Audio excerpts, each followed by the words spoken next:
Alors la tenue de route est juste exceptionnelle et on va recommencer depuis le début. Allez, on va se mettre là. Est-ce qu'on voit ce bordel là? Non, je suis pas sûr. On va se mettre comme ça. Salut, salut, on se retrouve enfin pour la présentation d'un fat bike que je voulais vous présenter depuis bien longtemps. Vous l'avez très certainement vu chez des confrères puisque la marque qui propose ce vélo l'a envoyé à la terre entière à peu près. Donc c'est une vidéo sponsorisée par Lankelesi et ce vélo c'est le X3000 Max.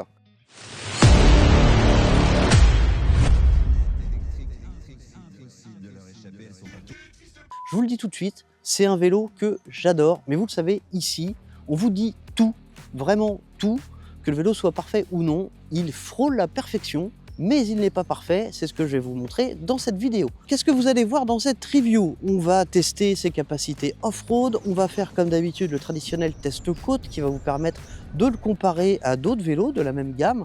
On va faire le test de vitesse, on va faire le test d'agilité, je vais vous présenter tous les éléments un par un, en commençant par le cintre pour finir sur, bon, on va dire le garde-boue arrière. Bref, je vais vous présenter ce vélo de A à Z. Cette vidéo est sponsorisée par Lankelesi, je ne sais pas comment ça s'appelle. Vous allez pouvoir retrouver ce X3000 Max à très bon prix. Il est normalement proposé à 2190 €. C'est un beau bébé, mais qui les vaut, je vous le garantis.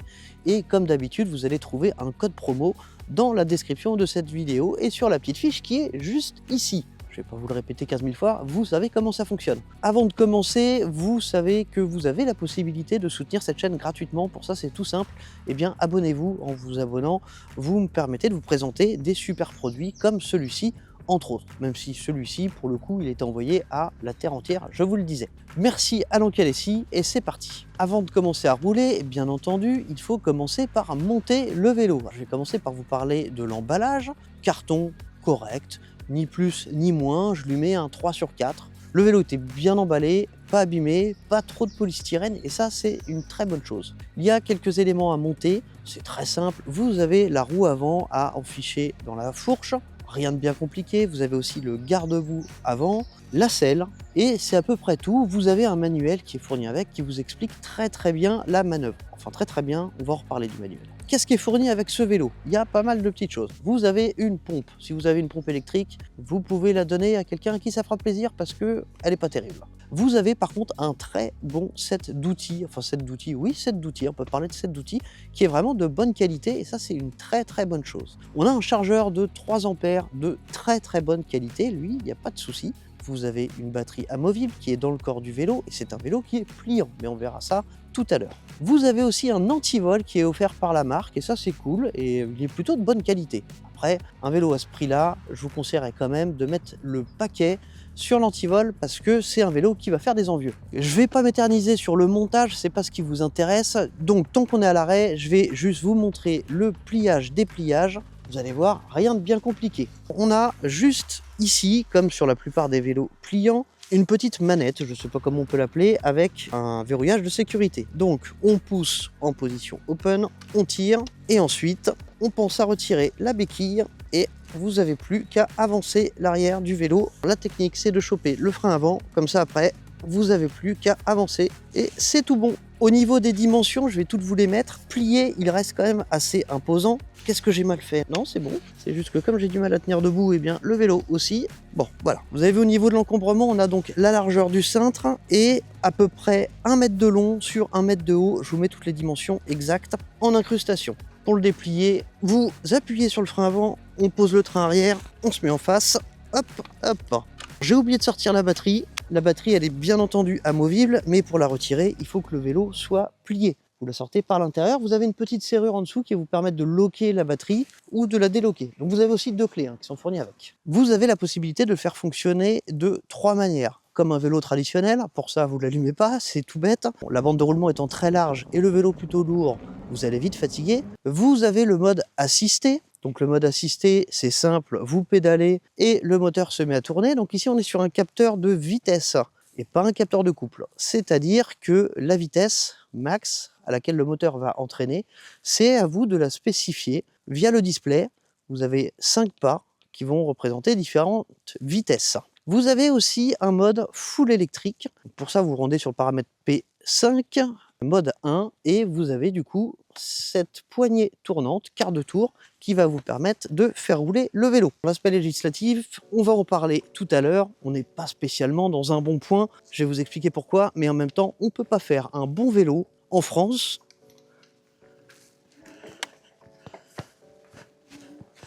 performant en suivant la législation, tout simplement parce que la législation impose des moteurs de 250 watts nominaux maximum. Autant vous dire que pour des fat bikes, c'est pas suffisant. Petite présentation rapide de ce vélo, c'est un bimoteur, deux moteurs de 1000 watts chacun, avec des pneus de 20 pouces par 4, vraiment type fat bike, hein, pliable.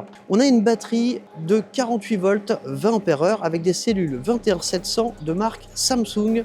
Ça fait partie des très bons points. Ce type de cellule a une durée de vie vraiment monstrueuse. On parle de 3000 cycles de charge. Au bout de 3000 cycles de charge, il vous restera 70% de capacité. C'est-à-dire qu'avec cette même batterie, en roulant normalement, vous pourrez faire plus de 200 000 km. Je dirais même 240 000 d'après mon tableau. Je pense que c'est réalisable. Donc, très bonne batterie. Et forcément, à 2190 €, on s'attend à avoir des composants de qualité. C'est dommage qu'on n'ait pas de capteur de couple pour le coup. Vous avez un vrai limiteur de vitesse sur ce vélo. Là, je l'ai bridé à 25 et c'est pas un bridage de puissance. Je vous parle vraiment d'un bridage de vitesse.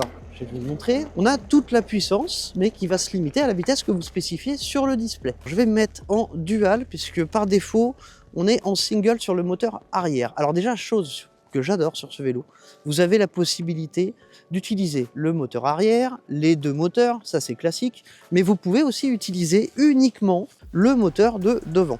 Pour basculer d'un mode à un autre, on reste appuyé sur plus. Donc là, je suis en dual. Je pars, vous voyez, ça part très vite et arrivé à 25, pouf, ça bloque. Donc un vrai limiteur de vitesse qui nous permet de conserver toute la puissance et ça, c'est super cool. Je sais que vous voulez voir ce que ça donne sans la limite de vitesse. On va voir ça dans quelques instants sur une route fermée. Mais avant, on va se diriger vers le test côte. Alors en attendant, je vais vous présenter déjà les éléments du cintre. On a de très belles poignées avec, alors c'est un simili-cuir avec des surpiqûres qui sont pas désagréables au toucher. On a des poignées de frein hydrauliques d'Easyland, des poignées 4 doigts avec une couronne de réglage. On n'a pas besoin d'outils supplémentaires pour régler la course du levier de frein. Et ça, c'est très bien. À gauche, on a donc le commodo principal qui va permettre d'allumer les feux, d'accéder aux différents modes, de paramétrer les différents modes de vitesse, de déclencher le démarrage assisté, car comme sur la plupart des vélos électriques, vous avez un démarrage assisté. Ensuite, on a un bel écran central. Là, il n'est pas très lumineux, tout simplement parce que Eh non, il était au max. Alors, il n'est pas très lumineux, on va pas se mentir, il n'est pas très lumineux. Encore moins quand vous allumez les feux, ce qui est dommage, puisque moi, je conseillerais quand même d'allumer les feux, même de jour, parce que ça permet d'être mieux vu. Et du coup, en position nuit, eh bien, il éclaire nettement moins. De l'autre côté, on a le levier de dérailleur ou commande de dérailleur Shimano, 7 vitesses, donc qu'un seul plateau à l'avant, c'est une couronne de 50 dedans, et à l'arrière, 7 vitesses sur un dérailleur Altus, je crois. On arrive sur le test côte, je finis d'abord sur le cintre. À droite, vous avez donc une poignée quart de tour, que vous pouvez utiliser ou pas selon le mode que vous allez enclencher. Pour le test côte, vous le savez, on le fait toujours débridé pour que vous puissiez vraiment comparer la puissance d'un vélo à un autre. Pour ça, on va se rendre dans le menu, donc plus et moins en même temps. On se rend sur le paramètre P3 en appuyant sur plus. Et là, vous voyez la vitesse spécifiée de 25 km/h. Pour entrer dans le paramétrage, on appuie sur I et on modifie la valeur avec plus et moins. Donc on va se mettre au maximum, qui est 45 il me semble, mais allez, on peut même mettre 50. Il n'y aura pas 50, je vous le dis. Pour mémoriser, on rappuie sur I et on reste appuyé sur I. Le display va s'éteindre, se rallumer automatiquement. Ça veut dire que là, il est prêt. On se met en mode 5, mode sport, et on va se mettre en dual, donc vraiment paramétré au maximum. L'idée, c'est de voir combien de temps je vais mettre pour aller d'ici au scellé le passage qui est là-haut. C'est parti, 1, 2, 3.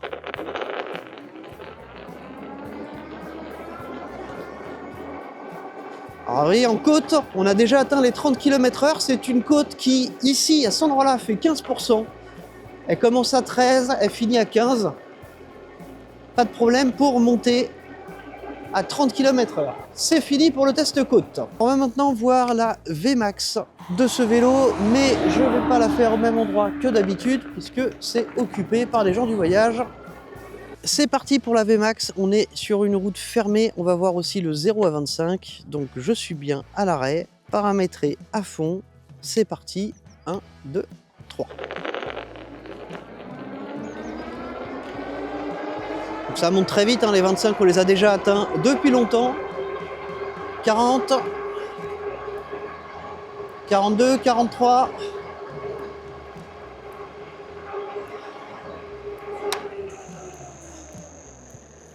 43 au GPS, enfin 43 au display, à voir ce que ça va donner au GPS. La VMAX elle est très vite atteinte, il n'y a pas de souci. Allez, on va voir un peu ce que donnent ces suspensions. J'ai pas besoin d'aller très vite, donc je vais remettre le limiteur à 25 parce que ça me convient très bien. Moins et plus pour entrer dans les paramètres. Paramètre 3, I, et on remet la valeur à 50. À 50 à 25, lapsus, mais je vous garantis qu'il n'est pas révélateur. On appuie sur I et on reste appuyé sur I. Ça redémarre, il m'a remis en single, on va quand même se mettre en dual. Et on va voir un peu ce que donnent les suspensions déjà sur un chemin de terre. Ah ouais. Je vais peut-être me mettre en single. Alors, vous avez ce que je vous disais tout à l'heure, 3 modes de motorisation, on va dire. On va parler de transmission intégrale avec les 2 moteurs simultanés. Vous pouvez avoir juste la roue avant, comme sur certains vélos électriques, ce que j'ai fait là, ou juste la roue arrière. C'est ce que j'ai fait là. Donc quand il vous indique single B, c'est back, et single F, c'est front.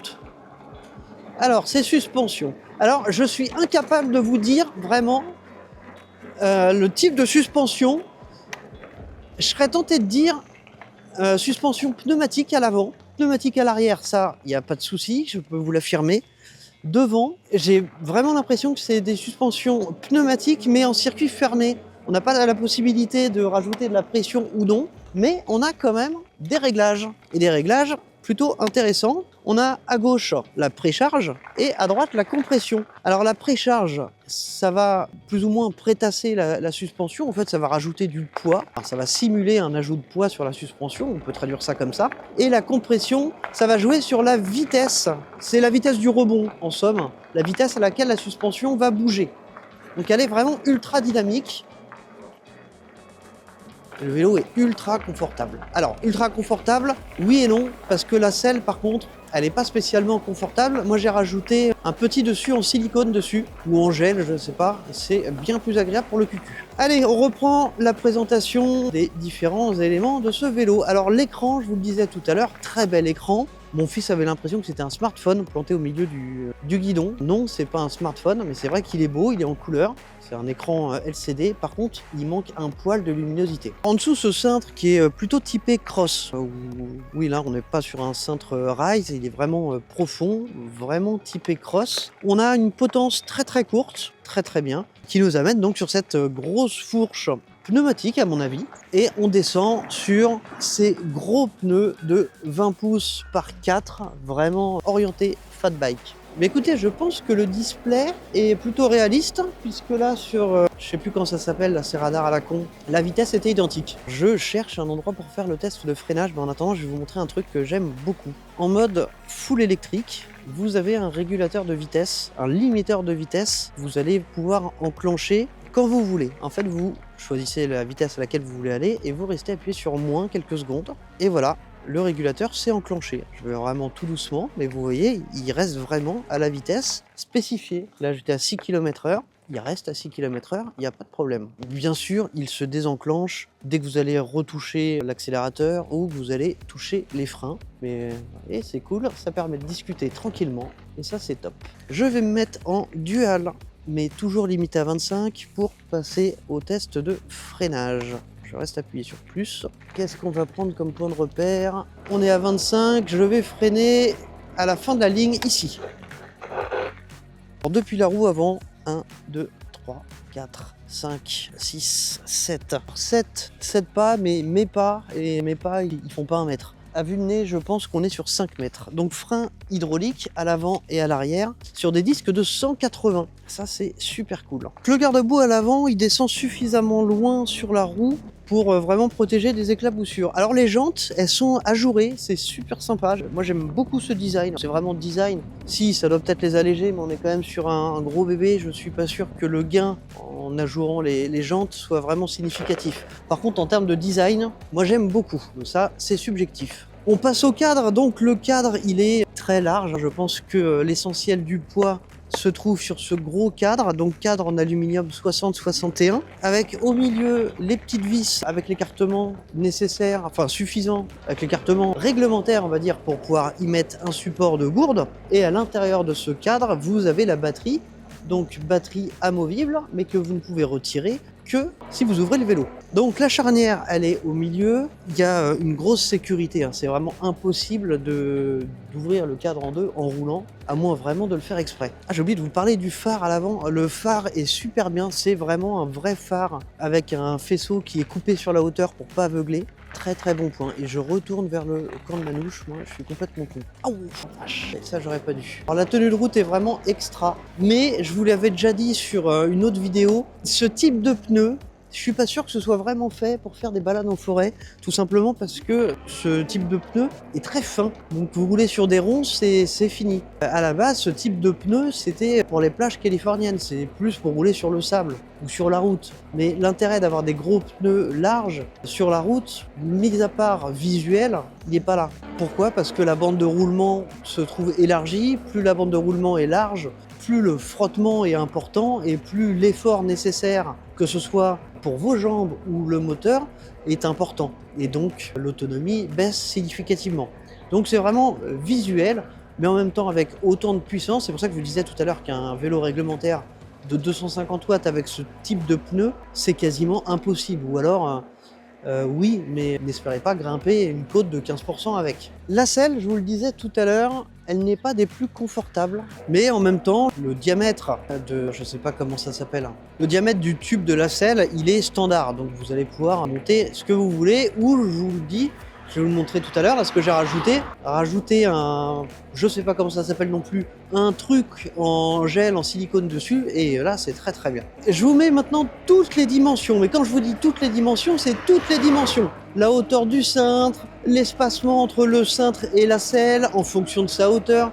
Bref, vous avez vraiment toutes les dimensions, donc n'hésitez pas à faire un screenshot.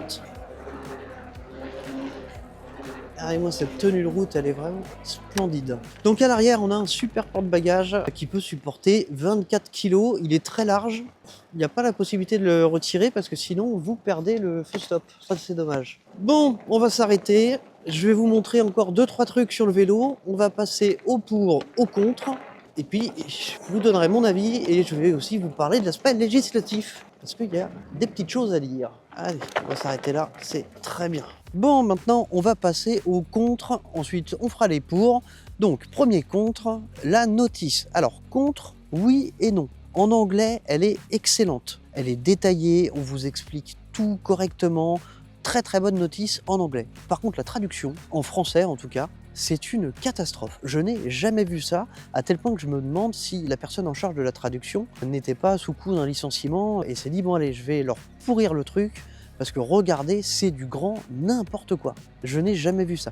Même Google Trad fait 10 fois mieux que ça. Donc, excellente notice en anglais. En revanche, en français, il va falloir deviner un petit peu parce que les termes, c'est pas ça. Deuxième moins, au niveau de l'entraînement, je trouve dommage d'avoir qu'un seul plateau devant. C'est un plateau, c'est une couronne de 52 dents, ça va vous permettre de pédaler jusqu'à 25 km/h sans forcer. À l'arrière, on a un dérailleur Shimano qui est plutôt l'entrée de gamme de chez Shimano. On aurait pu avoir pire, on aurait pu avoir un dérailleur qui n'est pas un Shimano. Shimano, c'est quand même les meilleurs. Mais pour un vélo à ce prix-là, on s'attendrait à un dérailleur de meilleure qualité. La selle n'est pas super confortable. En vrai, elle est même pas confortable du tout. Mais, encore une fois, solution, avec ce genre de truc en gel que vous venez rajouter sur la selle comme ça, eh bien, ça transforme une selle pourrie en selle confortable. Ça coûte pas cher, vous trouvez ça chez Decathlon, et c'est bien pratique. Qu'est-ce que j'ai noté encore? Absence de catadioptre. Mais il n'y a pas que ça. Le vrai contre, c'est que ce vélo n'est pas réglementaire en France. Pourquoi? Parce qu'on a une loi complètement stupide qui limite la puissance des vélos à assistance, puisque déjà aux yeux de la loi, il n'existe que des vélos à assistance, à 250 watts nominaux. Et un vélo comme ça, ce type de fat bike, avec des bandes de roulement très très larges comme ça, avec un moteur de 250 watts nominaux, ça n'avancera pas. C'est juste pas possible d'avoir ce type de vélo en France, même limité à 25 km/h. Pourquoi je trouve que c'est stupide? Parce que on va prendre l'exemple des trottinettes électriques, qui est quand même le cœur de cette chaîne. Pour les trottinettes électriques, il n'y a pas de limite de puissance. Vous pouvez avoir une trottinette de 12 000 watts, du moment qu'elle est bridée à 25, vous pouvez aller sur une piste cyclable. Là, vous pouvez très bien le brider à 25. Il ne serait pas plus dangereux qu'une trottinette sur une piste cyclable à 25 km/h. De toute façon, une piste cyclable, c'est pas fait pour rouler à 50, on est bien d'accord. Mais bridé à 25 km/h, on pourrait retirer cette limite de puissance. Pourquoi limiter? La puissance, c'est pas la vitesse. Je comprends pas. Je comprends absolument pas, ou faire une catégorie pour ce type de vélo. C'est vrai qu'il y a la catégorie des cyclomobiles légers qui permet aujourd'hui d'avoir un accélérateur, mais là encore, le vélo ne rentre pas dans cette catégorie. Pourquoi? Parce que cette catégorie impose une longueur maximale de 1,65 m, ce qui exclut de fait tous les vélos. Là, on est à plus d'1,85 m, donc on n'est pas dans la catégorie des cyclomobiles légers et on n'est pas dans la catégorie des VAE. À titre perso, et attention, je ne vous encourage pas à enfreindre la loi, je vous encourage à vous assurer, parce qu'il est parfaitement possible d'assurer ce vélo. Vous pouvez le brider à 25 km/h, et si vous roulez casqué, assuré, bridé à 25 km/h sur les pistes cyclables en bon père de famille, je pense sincèrement que vous n'aurez pas de problème. Moi, je veux bien prendre le risque, et si je me fais arrêter, je mettrai en évidence la stupidité de cette loi. Donc, pas de catadiop, mais j'ai envie de dire, on s'en fout, puisque de toute façon, ce vélo n'est pas vraiment réglementaire. En revanche, on a quand même un bel éclairage devant et derrière. Alors, je vais vous montrer d'ailleurs. On a un feu de position qui est quand même bien visible, et on a un feu à l'avant qui est réglementaire, lui, avec le faisceau qui est coupé pour pas éblouir les automobilistes par le devant, et il est magnifique. Vu d'ici, franchement, il est magnifique. Bon, on revient sur les contres. Dommage de ne pas avoir de capteur de couple et avoir un capteur de vitesse. Mais on a un capteur de vitesse un petit peu particulier, puisque généralement sur les capteurs de vitesse, il n'y a qu'un seul pas par tour. C'est-à-dire que le capteur de vitesse va attendre un tour de roue complet, ou un tour de pédalier plus exactement, pour savoir que vous êtes en train de pédaler ou non. Il ne connaîtra pas la vitesse à laquelle vous pédalez, mais il saura juste si vous pédalez ou non. Une fois par tour. Ici, on a un capteur de vitesse qui contrôle 12 fois par tour. L'intérêt, c'est quoi? Eh bien, ça réduit la latence. Ça réduit la latence à la réaccélération. En mode VAE, j'entends bien, dès que vous allez vous remettre à pédaler, vous n'avez pas besoin d'attendre un tour de pédale, même pas un quart, et les moteurs vont se lancer. Donc, bon capteur de vitesse, mais pas un capteur de couple. Le capteur de couple, le fameux capteur de couple, je vous le montre, il est là, il est dans le pédalier, et vous voyez, c'est le fil qui va vers le pédalier en bas. Dernier moins, et ensuite on passe au plus, mais ça c'est pas propre à ce vélo, c'est propre à tous les vélos de ce gabarit-là, enfin avec ce format de pneu. Ce type de pneu n'est pas épais, c'est pas fait pour rouler dans les bois par exemple. C'est à la base, le fat bike qui est né en Californie, c'était pour rouler sur les plages de sable. Sur le sable c'est parfait, mais sur des ronces par exemple, le pneu est vraiment pas épais et du coup risque de crever assez facilement. Donc à la montagne oui, sur route pas de problème. J'aime beaucoup les jantes ajourées comme ça, c'est vraiment sympa. Et bien voilà, on a fait le tour des contres. On va passer au pour, mais le premier qui saute aux yeux, c'est le fun à conduire. Il est super sympa à conduire, il est réactif, on ne sent absolument pas le poids. Vous pouvez le conduire vraiment de différentes manières. Quand vous mettez uniquement le moteur à l'arrière, eh bien il va être doux à l'accélération, mais relativement puissant. Vous pouvez vous amuser à mettre le moteur à l'avant, je vois pas trop à quoi ça sert. Mais il y a des vélos électriques qui ont le moteur dans la roue avant, donc pourquoi pas, hein. Et en mode dual, ça devient une vraie bête. On a un vrai limiteur de vitesse, vous allez pouvoir rouler prudemment à 25 km/h par exemple sur des pistes cyclables et bien plus vite sur route fermée. Donc voilà, qualité globale, fun de conduite, excellent, gros plus pour tout ça. J'ai déjà balancé pas mal de mes plus puisque j'avais noté qualité. La batterie, oui, batterie avec des cellules Samsung 21700, garantie pour au moins 3000 cycles de charge. Enfin, conserver 70% de capacité après 3000 cycles de charge, c'est-à-dire une autonomie d'au moins 200 000 km. Durée de vie pour la batterie. C'est monstrueux, voilà, c'est pas une batterie jetable, et ça c'est cool. Et bien dans les plus, je vous l'ai dit tout à l'heure, hein, mais je vous l'ai dit dans les moins, mais le capteur de vitesse, le fait que ce soit un 12 pas, ça c'est un plus. Le fait qu'il soit pliable, plus, parce que voilà, le cadre est super rigide, et en même temps, si vous avez un petit appartement, eh bien ça prend pas de place, vous pouvez le rentrer dans un grand coffre hein, quand même, mais vous pouvez le mettre dans un coffre. Les suspensions sont vraiment confortables à l'arrière, on a une suspension de vélo. Ah oui, un petit truc intéressant, c'est une suspension DNM à air comprimé, là il n'y a aucun doute, mais vous avez 3 fixations différentes pour cette suspension. À quoi ça va servir? Eh bien, je pense à relever tout le cadre ou à rabaisser tout le cadre. C'est là, j'ai vu ça en dérochant mes plans de coupe. Pourquoi pas? Encore une fois, pourquoi pas?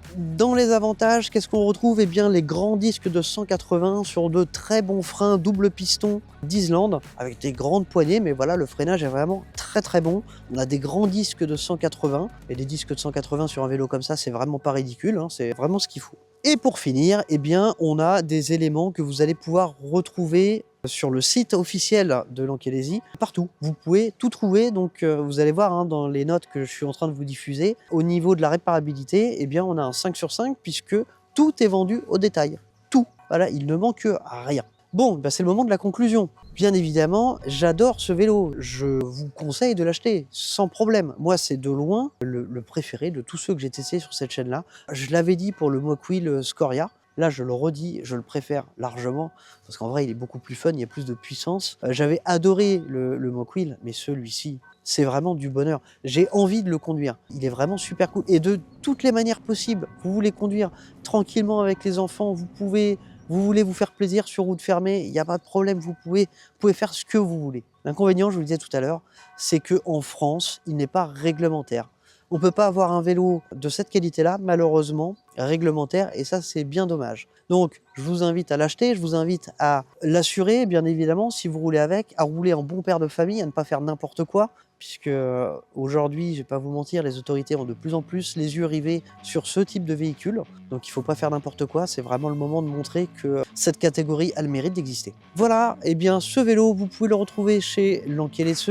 Évidemment, vous avez le lien en description, la petite fiche qui est ici. Moi je vous dis, c'est tout pour moi, à très bientôt pour une prochaine vidéo. Salut, salut!